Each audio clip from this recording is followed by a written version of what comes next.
Hey everyone, we're talking about the trials and tribulations of what it means to learn art, what it means to be an artist. My name is Justin Donaldson. I'm Grace Winstead. And I'm Rachel Dene. And this is the Paint and Pixels podcast. So today I think we're going to talk about art advice that is either overrated or underrated. And I think we're going to start off by the advice of draw every day. Grace, you had some thoughts about this, right? So that one's an interesting one to me because I feel like it's kind of simultaneously overrated and underrated at the same time. I know that drawing every day is something that I've actually committed to for probably about the past 2 years now. And it has been really big for me. Like it has sort of improved my skill level by leaps and bounds, far faster than when I was drawing very sporadically. Right. But that is, I feel like if you're drawing every day and you're not you don't have like specific goals in mind for your study or where you want to get, I feel like that could just be sort of lead to burnout. Does that make sense? So Sure, when yeah. I draw every day, I try, my sort of commitment is just to do, and it doesn't have to be draw, it could be paint too, so that's do something art, whether it's paint, color, draw, whatever, every day for whether it's 15 minutes or several hours, it doesn't really matter, just something to keep me in that habit. And I have spent like the past years doing that, but a lot of my like stuff it's been very focused study. Does that make sense? Yeah. Like I will Mhm. specifically find something that I know that I want to study that maybe I'm very weak at, or I know will further my particular art goals. Versus I could see somebody taking that and they draw every day, but it might be very mindless, which I mean, from like a therapeutic standpoint, that might be great, but from like a skill standpoint, or they might be working like sort of on the same problem for a very, very, very long time. Like say they have a painting, they're fighting for like a month. Yeah. And in my opinion, I feel like you're technically drawing every day, but you're not putting any new problems to your brain to solve. Does that make sense? Yeah. Yeah. Yeah. It's similar to just the art advice of just practice to get better. Mm-hmm. And I've definitely seen people who draw so much, but they don't start with a goal in mind of what they're doing. And so they might do 100 drawings in a row and have the exact same issues Right. as everyone. And I'm really Right. worried that at that point, you're just cementing those mistakes like into your subconscious. And I think that's when people start to get defensive and think that like, well, that's just my style, if you point it Yeah. out. Right. And a lot of the times it's not. Yeah. It's not. I think also you see people that like they draw every day, but they draw the exact same thing. Right. It's like it's the exact same, like, well, I draw people, but they're drawing like the same poses, the same, they're never ever pushing out of their comfort zone. They're never trying anything new. And in that sense, I don't feel like that sort of advice is going to go as far as somebody who is drawing every day, but they are constantly giving themselves new problems to solve. Mhm. Yeah. And I So think it's more likely to lead to burnout. yeah. Uh, and so you're kind of coming at it from both ends of things, and I was gonna say that I was gonna play devil's advocate, but I think you brought it up as well. Is that I sometimes get myself to the point where I'm trying to do things so intentionally that I don't do them. Like I have to be intentional about it. It has to be good study. It has to be this, has to be that. And then at the end of the day, I didn't paint that day. And and so this last couple of weeks, I decided I was just gonna paint every day, and that I wouldn't wait for a good painting to happen. I wouldn't wait for something good. And in fact, that I wouldn't choose a painting to do. I'd choose a place to sit, and Mhm. then I would paint from that place to sit. And that brings you back around to the idea of like new things. These are things that I wouldn't otherwise have chosen, because I sort of am not necessarily naturally drawn to them. But it has got me to the place of solving new problems and becoming more confident in the things that I just wouldn't have otherwise chosen, right? Like new problems. And I really like that idea. And that's been really good. It's like lowering the standard, because sometimes the standard's too high and Mhm. I just don't even start in order to meet it. And yeah, that's been really good for me. Let's see. I talk about underrated art advice, and this is art advice that I first heard from David LaFell. He's a painting teacher up at um, the student art league, something like that, up in New York.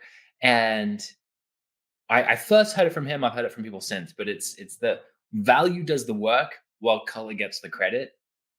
And just the more and more and more I paint, the more evident that this is true. Like value does the work, the heavy lifting and what you're communicating, what you're doing. Well, it looks like color is doing the work.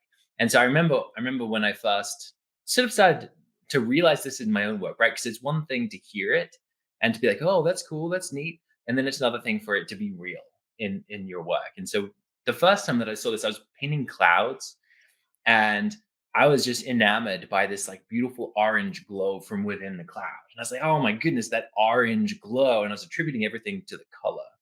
And then I couldn't make it work. So I did a black and white study and it still glowed. And it was because this like it was lighter on the inside and fading to something a little bit darker on the outside. And so that's why it glowed. And that's when it first like really became evident to me in practice that value is what's doing the work and then color's getting the credit. Um, yeah, so I think that one's underrated. I hear a lot of people trying to communicate it, um, but then people still turn around, students still turn around and why are my colors not working? Yeah, Or, yeah, or they start to blame. There's Mhm. this idea of muddy colors, yeah. of maybe an idea that is overrated. They're like, oh no, like how do I prevent muddy colors? I'm like, well, stop thinking about colors to begin with. It's your muddy values that's the problem, like 99% of the time, because you can get entire paintings that are just mud, and but they're clear and the color is beautiful, but it's ultimately it's muddy. Um, but so long as your values are right, it's not going to feel like problematic. Um, There's a lot of leeway. If your values are very strong in a painting, you can almost screw up the colors a little bit. yeah, And Completely. I absolutely. mean, you absolutely can. Your colors do not have to be that strong or that great if your values are solid. And I'm always, I do a lot of stuff on my Instagram stories and stuff, and I a lot of times will bring up stuff about values and how values are king. I want to say I got that particular quote from Zach Retz, but I don't quote me on that. But they're like this skeleton of your painting, and it's surprises me how often I'll get people that DM me or respond to my stories or something, and you can tell that they've never even heard, or like really Right. learned about values separately from color. And that shocks me. You know what I mean? Because it's Yeah. such a huge, important compositional element in your painting. It's kind of what leads the eye. It's a lot of what leads the eye around. You do have lines and things, but we are so drawn to contrast. You know what I mean? And those lights and darks are what will immediately catch our eye. So it is such an important way to really manipulate how your viewer is going to see your painting and what you're wanting to communicate with that. Mhm. Yeah, absolutely. And it's very easy to think that it's other things, right? Hmm. That other things are doing that heavy lifting. So one other thing that I think is underrated, and it's not everyone says it, but the people who hear it don't hear it. Oh, so there's like a different category of underrated, but like learn the fundamentals. Yeah, What's your voice? Yeah, where but okay, so it's not that they don't hear it, but they think they know it, yeah, right? And so like I see this. I think Danae was saying before, if you think you know the fundamentals, all that means is that you don't know the fundamentals, yes. like Oh my gosh, yes.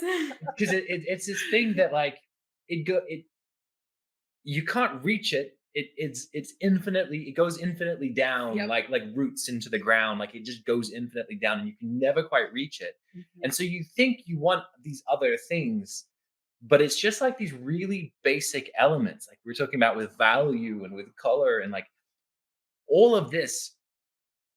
Learn your fundamentals. And so people Yeah. say it, and people are like, oh yeah, but I already know that. But I already know. composition, but I already know how to draw a box in space. And yes, some of it's really dull and dry and boring, but you can Yeah. never quite know it enough. That's the thing. Okay, I was just gonna say it's interesting because you can kind of see this curve of sort of different artists at different skill sets, and you can see that it's like some of the highest ones that they're always learning fundamentals, right? Right. It's Yeah. like this constant, like even now, for instance, with me, I'm constantly going back to the basics, Yeah. right? So when I'll be working on my different projects or whatever, but then when I have that point where it's like, okay, well, what do I want to study? It's usually let's go back and study some more anatomy. It feels like I can never study this stuff enough. And I think you have a lot of people that it's kind of, can be very boring.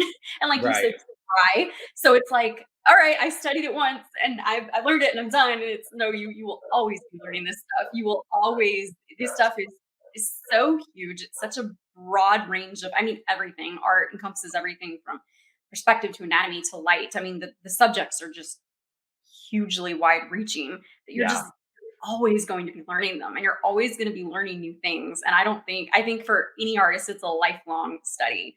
It is.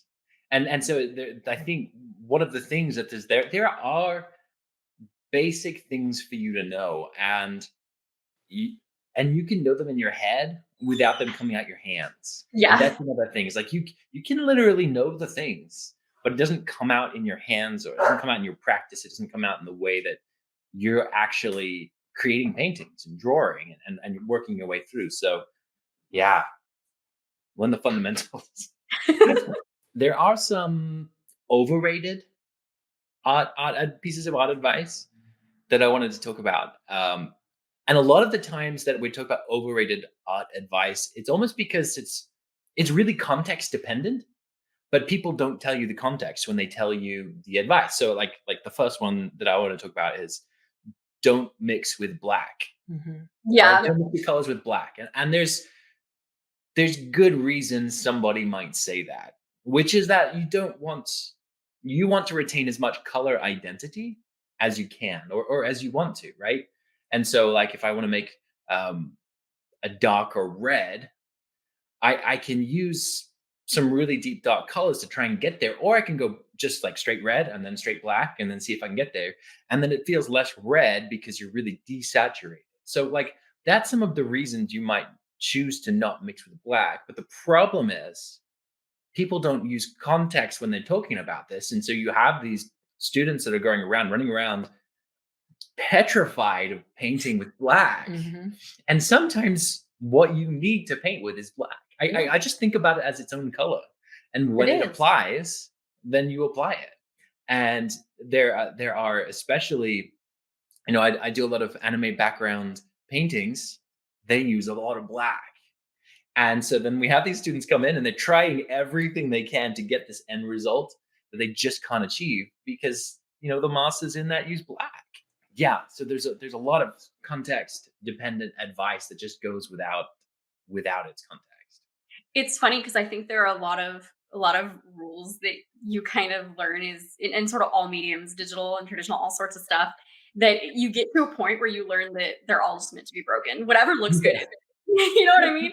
It's like for digital, it's like don't use the smudge tool. And I think it's because you see a lot of beginners that their paintings just look like smudge. It looks like you just Yeah, just giant smudge everywhere. yeah, but like, no, there's absolutely a place for that tool once you know what I mean? I think it's you just kind of end up learning that all these rules are meant to be broken. As long as it looks good, it is good. If it works, Right, exactly. Yeah, I think that's one of the most under and overrated pieces of advice is that there are no rules in art. yeah. Like, there are. There are. You can break them, but you need to know them. Well, I think in a lot of ways it's like maybe there aren't rules in art, but there are rules in science and there are rules in perception. Exactly. And Mhm. us as representational artists are dealing Representation. with the science of light and Mhm. the science of perception and the way that we view and see and treat things. We're kind of just dealing with the human experience faced with the science of reality and trying to communicate using those tools. And so like if we try to ignore those things, Yeah. it doesn't work anymore for us. paints, you know? Yeah. This podcast is brought to you by my online painting courses. Now, whether you want to learn to paint landscapes in any medium, to figure out how gouache works, to work your way through form and rendering to make your paintings pop and feel lifelike, or you want to learn how to make hand-painted anime backgrounds, I have exactly what you need. My goal is to help you become a proficient and confident artist, and I'm really excited to see that happen. Now, you can find these courses in the link below, and I can't wait to share everything I know with you. But for now, let's get back to the podcast. So don't compare. Look at other artists for inspiration is great, but don't compare your work to others and let it get you down. So Mhm. I don't know. Do you think that's overrated? Don't compare yourself to other artists. I That's another I yes gotta and be no. honest. I love it, yeah. I think that don't compare is overrated because I have All right. improved a lot from comparing. Like Yeah, you have to have a constructively critical eye towards yourself. right. And yeah. Yeah, I mean, somehow, in some ways, like, especially when you're trying to figure out maybe like a finish, like a finish of painting that Yes. you want to achieve. Mhm. Like if you say, I want to paint characters like in Beauty and the Beast. If Mhm. you're not looking at Beauty and the Beast, you won't get there. I'm Yeah. not sure where the line is, but you'll have people that say, I don't like my art. And it's probably because they are just very far away from being anywhere towards what they actually think one is an end result. And then there will be people who are like unhappy with their art. And I think it's because they're trying to level up their eye. Like they know Right. that there's more. It's a little Yeah. bit of a difference. So I find it's hard sometimes to scroll through Instagram and I see all of the really good art, and I'm like, I'm not producing what I want to be producing to the degree that other people are producing, and I know some of that is not reality, some of it is reality, Mhm. and so there's like comparative in terms of production output and lifestyle and all that kind of stuff, and that kind of stuff don't compare. That stuff I'm not comparing. But like if I want to learn how to paint like a Bierstadt landscape, I'm going to look at a Bierstadt landscape Mhm. and learn how he does it, and I am going to compare immediately, right? But a lot of the times that I do that, I will like look at these things that I want my work to be like, and then I'll like this one's a landscape, and then I'll create my own landscape, and I'll basically be copy pasting. Like obviously the traditional, so it's not actually copy pasting, but like I'm like Mhm. what they did over there, I'm going to do it over here, and like it's like learning, Yeah. and then you see what their edge quality is like, and then you see what the color quality is like, and then you start to being able to like learn from all of that. I think there's a yes and a no to comparing your work to other people. Yeah. I think Rachel's right in that it comes down to having sort of a healthy mindset with it. Yeah. You know, there's a way of comparing that is much more practical. You know what Right. I mean? And then there's I'm comparing and then I'm beating myself up because I'm not at that skill level or you know what I mean? And I think Yeah. that's Yeah. where it then drains sort of the joy out of creating art. And I think if you can find that balance of I'm using comparison as a tool to improve my skills and figure out sort of what I want to create. I think that makes comparison absolutely great. And then I think if you're taking it too far and you're allowing it to sort of bring you down and how you feel about yourself as an artist. Right. I've actually seen artists who definitely know what they're doing who have said things like, all artists hate their work or you're not growing if you don't hate your work.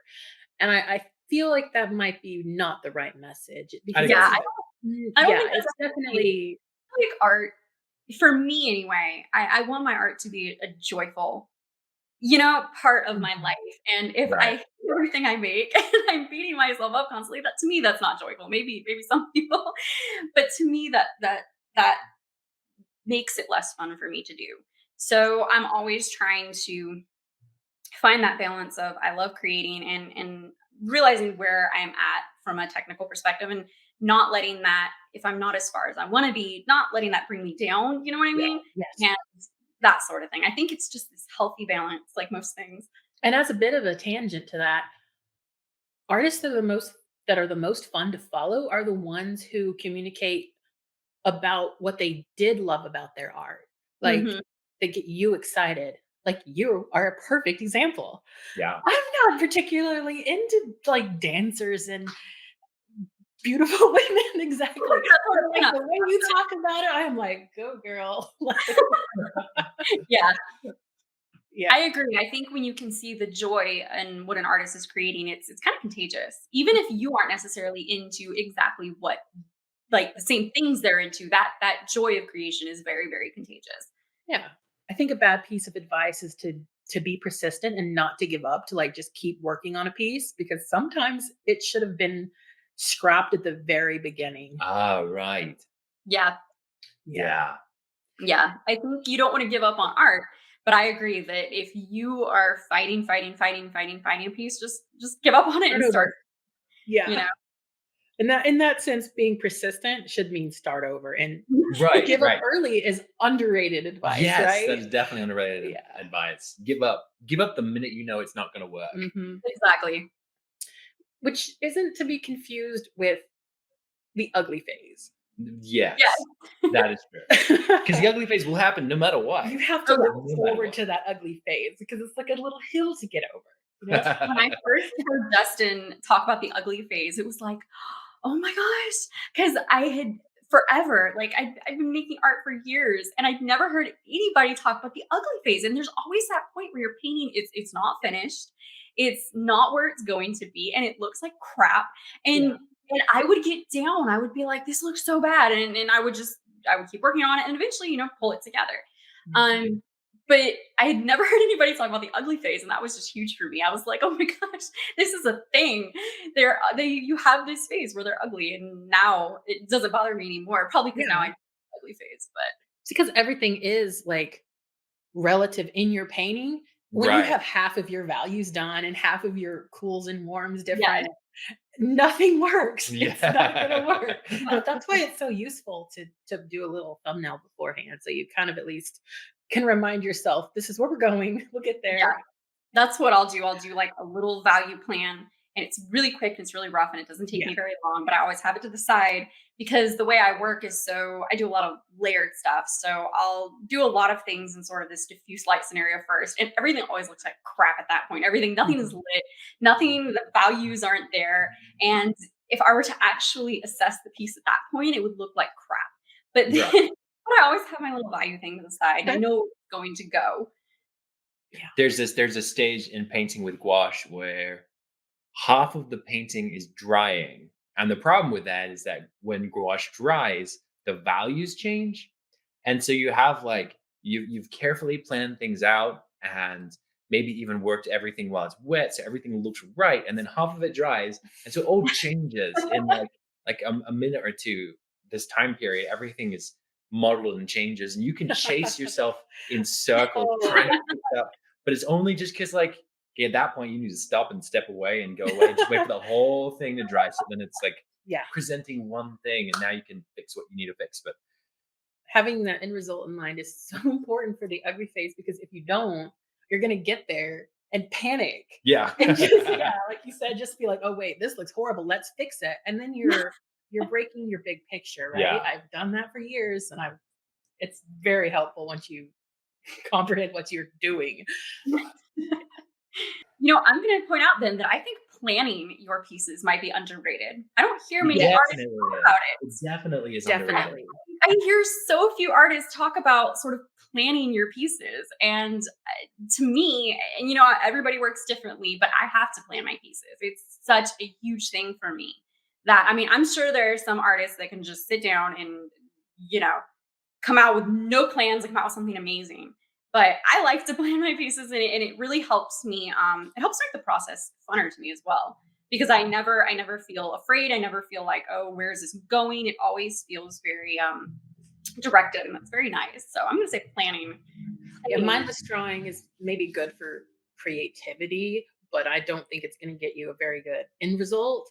Mhm. Even if all you do is take a couple of seconds and ask, like, to close your eyes or something and try to visualize what you're actually going for. Yeah. And like a mood, maybe what mood you're going for. If those are the only two things you do and you don't even do a thumbnail, you're still probably like, I don't know, quadrupling your chances of getting something Yeah. you like. Yeah. That's something I need to remind myself that people do. still, especially when they're drawing, and you see the Instagram reel of them going from nothing to drawing an amazing drawing, and like in pen and everything, and you're like, no, they have a plan. Like they Yeah, planned it out. They have reference. They have other things. They've done this a million times. Like I need to remind myself that that happened. Otherwise, and I see other people do this too. They sit down with a piece of paper and try to do that Mhm. without planning, and then it just turns terrible. And then you're like, yeah. oh, I can't draw. It's like, no, Something they did more than they're showing you. I promise. something interesting that I've kept hearing about lately is how some people can't see in their own head, like they don't see anything. And I do know someone like that who actually is that way because of a car accident, but I guess Wow. it's just normal for some people. Um, and they're an artist and they're managing fine. I'm assuming planning out on paper might be necessary for those Hmm. because, like, I know I almost don't see anything except images in my head. Like, my internal world is like a 3D movie or something, Well, right? that sounds nice. Yeah, yeah. I mean, I am not so quite glad that. you Really? That's not me. like. Oh, I have to. This is a thing I have to train myself in to be able to see anything. Like I don't see anything except for things that I have sat down and closed my eyes and like really put together in 3D in my head. If I haven't mine done is that, very I don't different. see it. I'm I much more feel like Justin. I have to it I don't have just this natural image in my head. I can have feelings. I can have like a vibe that I'm going for, but I have to really work to sit and kind of like Justin does. I have to really work to see like an image in my head. And a lot of times I need that sort of that feeling, and then I have to like sort of okay, well, work visually to do it. Like when I'm storyboarding a comic, I almost have to be drawing at the same time that I'm planning stuff because if I sit and try to plan without drawing it, I get like my brain just kind of blank. I have very So, different problem. I feel like I see like an infinite amount of detail in my head. Like wow. I learned so much when I first took his landscape course because one of the things he talks about a lot is where you're using like a reference photo and there's like infinite detail and how to simplify it. And I'm like, I can wait, you can I started to figure out how to actually take what's in my head and turn it into something that looks better on paper. Because Yeah. yeah, that was life changing. And it's funny that that It's is good. not exactly what you meant. I did not realize that. Yeah. Okay. I, it's very difficult for me to see anything in my head. I'm much more like Justin. I have I a hard see too much, but don't I don't think in words very much, like unless I'm very intentionally trying to, and that makes it really difficult to communicate to other people. So, anyways, off on a Well, tangent that's cool. again. What's other art advice? Let's see. Some common art advice you will hear is to have fun. That's the worst art advice ever. Oh, I think that having fun with art, I mean, of course you want to have fun, but it can be a tool. I mean, is that The fun can be a tool, the or the art can fun be a tool. is a tool because if there is something that you need to practice to make your art reach the next stage, um, finding the fun in it is something if you can get good at it that is going to really help you. Um, I've had to be so intentional about this lately. I have some work that is not necessarily fun. There's a lot of stuff in it that I don't enjoy, Yeah. and I wasn't able to get any of it done. Like I'll be trying, but focus was terrible, inspiration was terrible, and so I realized I had to make it fun or else. mhm. And so I realized that I am very driven by skills, like the desire to get better at something, the desire to work towards something, and not as a goal but as a skill. And so for me to do it, I have to say, okay, for me to work through this, I have to actually find the skill I want to get better at, and then I would do it, and then I'm like, okay, I'd be getting better at it, and then become less fun again, And then I'd have to be like, okay, I have to like put pressure on this or crunch it somehow. Like, okay, I start time myself with little sequences. Try to do that, or have a game like where I'm doing line work, but how can I do the least amount of line work and say them like I really have to focus in on the skills and on something to get me into flow. Otherwise, I would be right out of it and just like not be able to do the work at all. I like building skills too.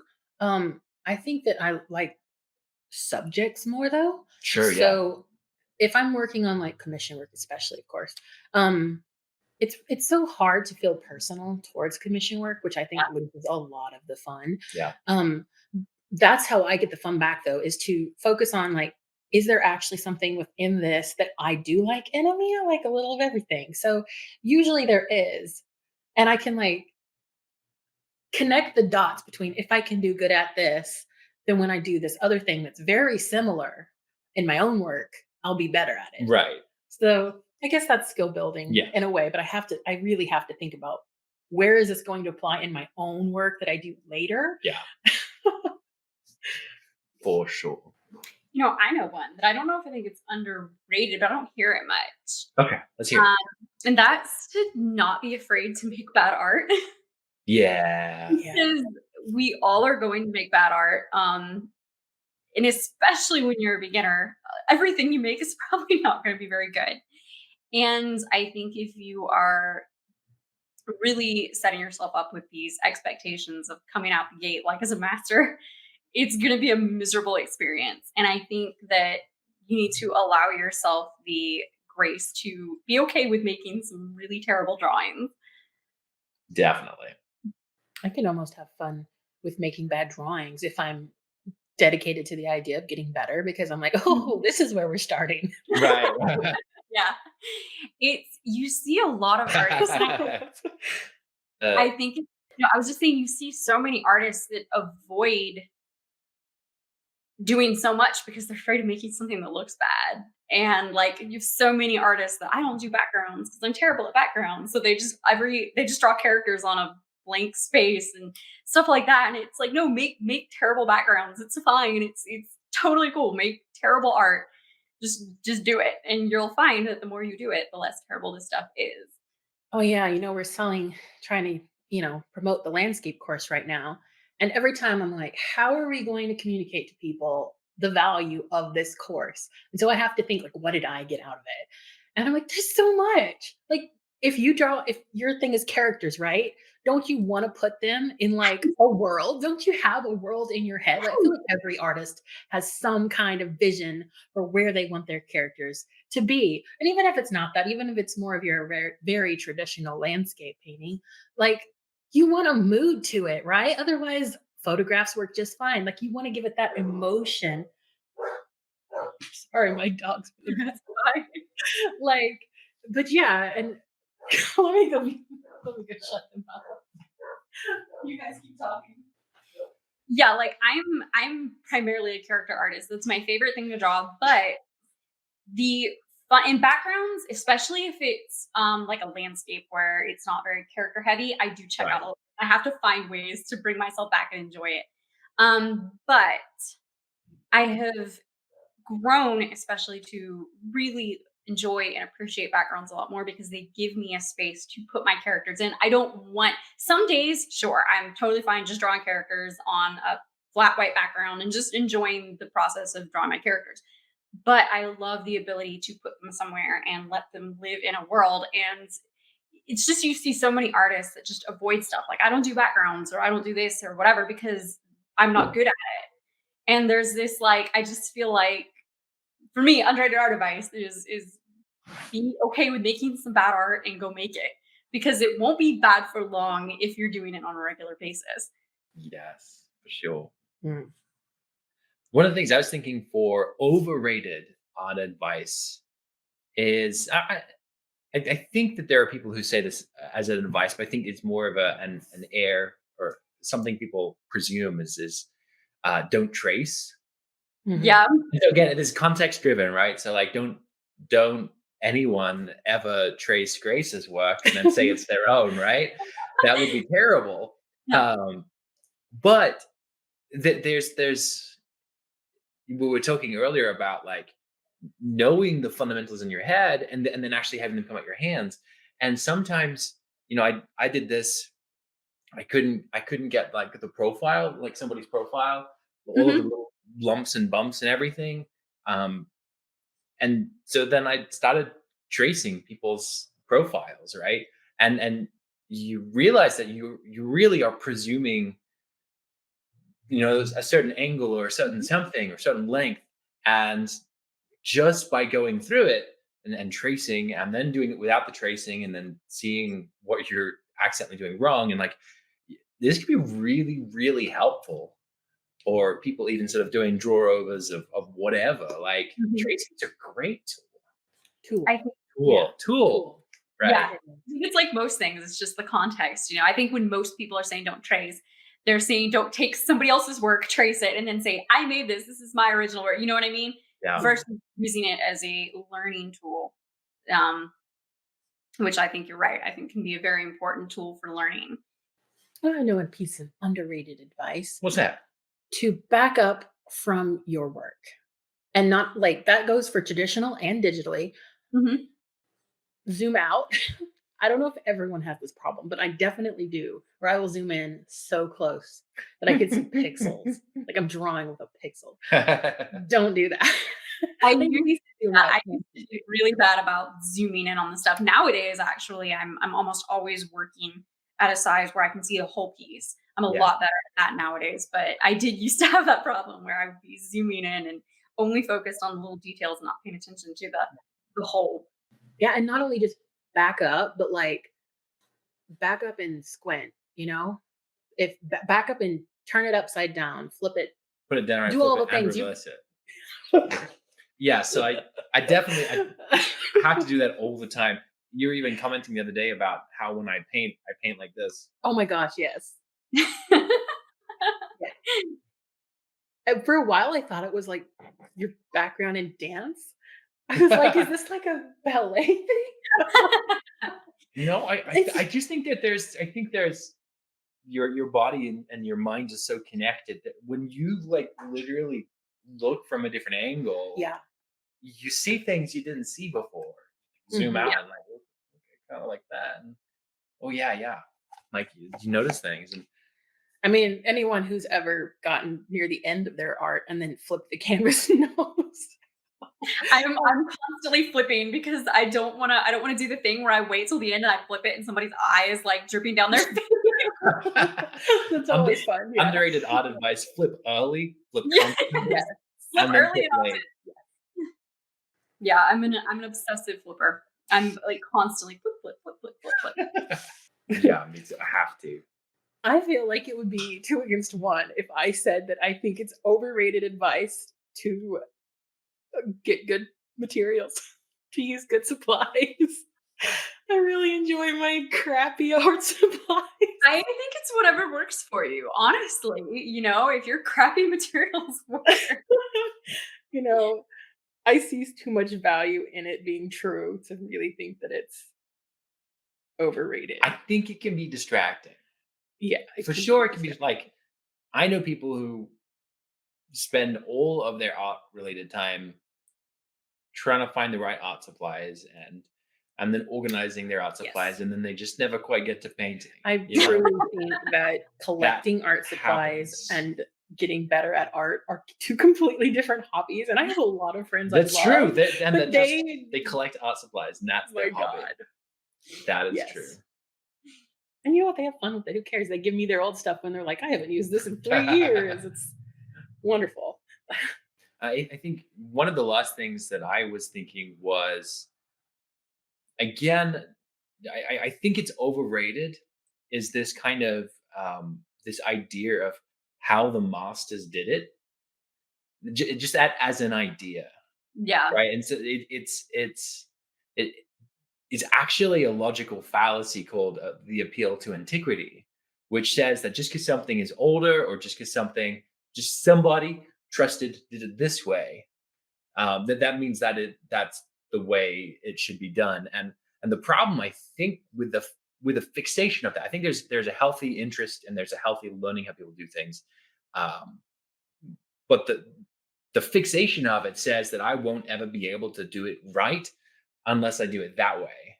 And then ultimately being removed in time and society and culture, we're trying to probably achieve some different things Yeah. and Yeah. do things in different ways. And even to say that our materials are different than theirs. Mhm. And that there, I have seen and have experienced myself when I was younger, just kind of an unhealthy fixation on how did the masters do it? How did that happen? How they work? Um, and then not being able to pursue how do you want to do what you want to do to get to where you want to be. I mean, they're just people, and it's admirable that they are the ones that were coming up with the fundamentals, but at this point, there are artists today who they took all that advice, they're applying it, and then they're learning on their own, so Yes. they're just people in the end. I think we have anyone who does immensely good art you can learn Definitely. from. And so yeah, there's a It's respect there for it, but also Yeah. not a almost Like like it's almost like there's this idea that there's not modern masters when there absolutely are. There are people from all time periods artistically that you can learn from. Like, it's interesting because a lot of the sort of master studies I do are not any of the sort of traditional, like old Renaissance masters you think of, because they're amazing. They are skilled in a way that I can't even fathom, but they're not, that's not what I want to make. A right. lot of masters I study from are a lot of the sort of, a lot of modern artists, but a lot of sort of that would it be 20th century? The sort of like 1950s, all those advertising artists and stuff that were so good at that point, and Yeah. that stuff that a lot of people don't cite them, as much when you're talking about the masters, but there are masters now. There were masters in the 50s. There are masters in medieval times. You know what I mean? It's like Rachel said, they're just people, very very skilled people. But still people without nearly as many tools as we have, so yes, they were doing a lot more manual labor, but yeah, I think you had said something that kind of applies where, um, you were talking about how you don't feel I don't know the word, but other people copying your work doesn't phase you because you Right. know that what you were focusing on and you were aiming for in your piece isn't what they were going after. Right. Yeah. That's yeah. So I think the idea is anytime that you're copying somebody, you're doing something inherently very, very different from what they were doing. Yeah. yes, So they were, if they were painting a mountain because they loved that mountain and they're trying to achieve something. But in your attempt to achieve what they achieve, you don't get to see their vision and you Mhm. don't get to see the differences and everything like that. So you're trying to be like them, and there is a lot to learn that way, There's a lot but to it's ultimately learn. a very different goal. And that's why I think if you're studying from master, you don't know if maybe the painting you're studying from, they might have hated. They might have thought they completely failed at what they were aiming for. And you're sitting here trying to get it and doing a worse job. So it's like, take everything with a grain Which of salt, I guess. sometimes you pick up a painting in the studio and you're like, Oh. "What about this one?" I'm like, "No, that's a terrible painting." You're like, "What? my Why?" my studio is full of the paintings he wanted to throw away. I just yeah, I pack rat them home. They're everywhere. It's probably- Just like, Beautiful. you save all the paintings that he hates, basically. Mhm. It's kind of funny what other people will see in a painting you hate. Because, like, I'll finish something and I'll be like, yeah, this isn't like my favorite thing I've ever made, and I'll post it or something, and it'll do like way better. And then I'll bake something, and I'm like, oh, I'm so proud of this, and it's like nothing. yeah, it's you can it's just kind of never amazing. you can never predict everyone's relationship with your work. Mhm. And it's just not going to be the same as your relationship with it. Yeah. What about the advice of there are no mistakes in art if you're happy with the end result? I have got a few art friends who are very pleased in their end results most of the time. And I mean that's great in of itself, but sometimes their work doesn't communicate to other people. And I wonder at what point that needs to be something that it can be difficult to want to tell them, like, but it's not really communicating to other people what you think it is. See, for me, I think that's goal dependent. I do think there are some artists that their art is truly just for them, and they may not necessarily care how it's perceived by others or how it communicates to others. And in that case, sure, if they're happy with it, go for it. I have one friend that you can tell she's just very happy to just draw her pictures, and that's what she likes to do. And I don't think she's really super concerned with necessarily being the next big thing, or um even necessarily how her stuff communicates. I think she just loves the sort of therapy of putting something down on paper. And so I think that's so goal dependent. I think if you have somebody though that they truly are wanting to communicate to others with their work, and maybe that sort of person might be good to sort of let them know. But I think again that's so goal dependent. Every artist is so different for why they create. Yeah, that's a really good point. Mhm. Art is all about goals, isn't it? And problem solving. Mhm. Yeah. Everybody creates for different reasons, and we all have different sort of goals and ideas for what we want to do with our art, and Anyone they're who tells you that your goal should be something specific, very specific, or your end result should be something very specific, that's bad Mm, advice. they can just go jump in the pond if they're gonna be a Right. silly goose. Yeah. Art is the last place I want someone to tell me what my goal is. Yes. This person saying uh, that the advice that they get given is that if you're not naturally talented, you should just give up. Mm, no, obviously no. yeah, Obviously, no. It's kind of like, how do we unpack that That's one? too much. That's That's too very bad advice. yeah, that's I think the only people who even would give that advice are people who already gave up. or non-artists that have no idea, because like you get a lot of non-artists that are just like, you're so talented. It's like they just think you dropped out of the Oh my sky. gosh. I know you're so talented is an advice, but it sure does trigger me. much. I Do you think I know? think most of us, like, I have a lot of family members, "You're so talented," and I know they mean it very well, so I have to, Mhm.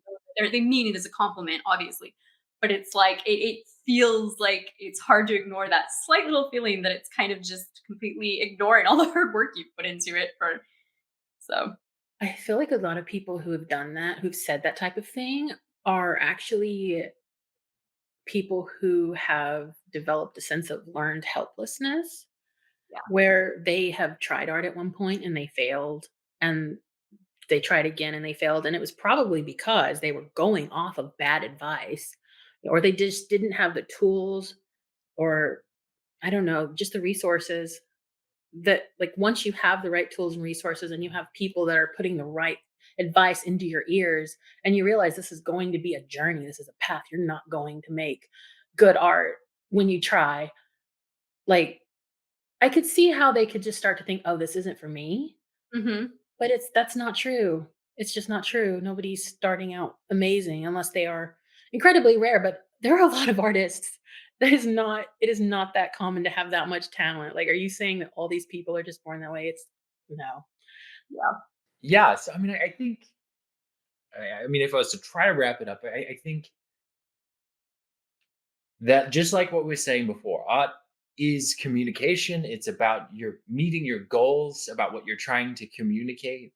And you can do that in any way you want, any way that you need. That there's really actually not a right or a wrong way to do that unless you're infringing on somebody else's work or um, or you're harming somebody. But like the everything in art has a function, right? And so people they'll give you advice, but don't take the advice as a blanket statement about everything. Like if they don't tell you why, then ask why. And if they still can't tell you why, then don't listen to the advice because it's probably meant for a specific situation or for a particular reason to help you in a particular way. And advice that doesn't have context is basically useless to us because it just creates things, creates rules, and things, I think probably all three of us have been in situations where you take advice and then you get stunted because you're taking this advice and then you need to learn how to break it. And then only when you break it and you grow and you go further do you realize, oh, that's what they were trying to say. But it's just that doesn't apply to everything. And Mhm. so um, I know that sounds like a lot, but like, what are you trying to achieve? Great. What helps you get there? Great. Do that. Yeah, because I art think that's is good advice. communication. What's that? So I think that's good advice. So Sweet. All right. We'll see you guys next episode. And then in the meantime, see you later. Bye. bye.